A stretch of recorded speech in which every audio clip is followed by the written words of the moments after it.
Mumbai Pune missing link काल म्हणजे महाराष्ट्र दिनी खुला करण्यात आला आणि आता आपण बघतोय मुंबईहून पुण्याला येणारे सगळे प्रवासी या मिसिंग लिंकचा वापर करतायत।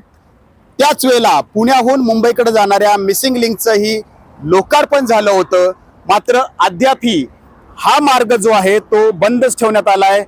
परिणामी आपण बघतोय की पुण्याहून मुंबईला जाण्यासाठी सगळ्या प्रवाशांना पुणे मुंबई द्रुतगती महामार्गाचाच अवलंब करावा लागतोय। खरं तर या मिसिंग लिंकचं लोकार्पण करताना मोठा तामझाम करण्यात आला होता।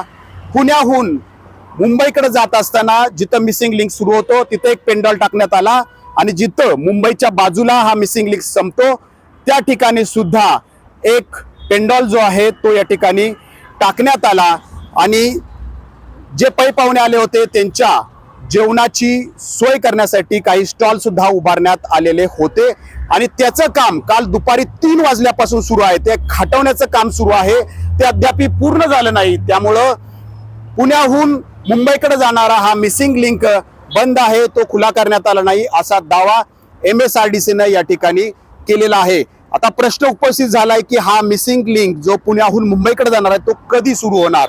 खरं तर या मिसिंग लिंकचं लोकार्पण करताना लोकार्पण पूर्वी जे काही अभूतपूर्व वाहतूक कोंडी झाली होती त्यावेळेला सगळ्या प्रवाशांनी राज्य सरकारवरती टीका केली, राज्य सरकार टीकेचा धनी बनला आणि त्यानंतर आता पुण्याहून मुंबईचा हा मिसिंग लिंक अद्याप बंद आहे। त्यामुळं पुन्हा एकदा जो तामझाम केलेला होता त्या तामझाम प्रकरणी सगळे प्रवासी जे आहेत ते राज्य सरकारवरती टीका करताना आपल्याला पाहायला मिळत आहेत। आता जो तामझाम केलेला होता, जे पेंडॉल टाकले होते ते पेंडॉल कधी हटले जाणार आणि हा मार्ग कधी खुला होणार याकडे सर्वांचं लक्ष आहे। MSRDC दावा करते की आजच पुण्याहून मुंबईकडे जाणारा हा मार्ग खुला होणार, पण तो किती वाजता। कॅमेरामन शैलेश जाधवसह नाजीमुल्ला, ABP माझा एक्सप्रेसवे। ABP माझा, उघडा डोळे बघा नीट।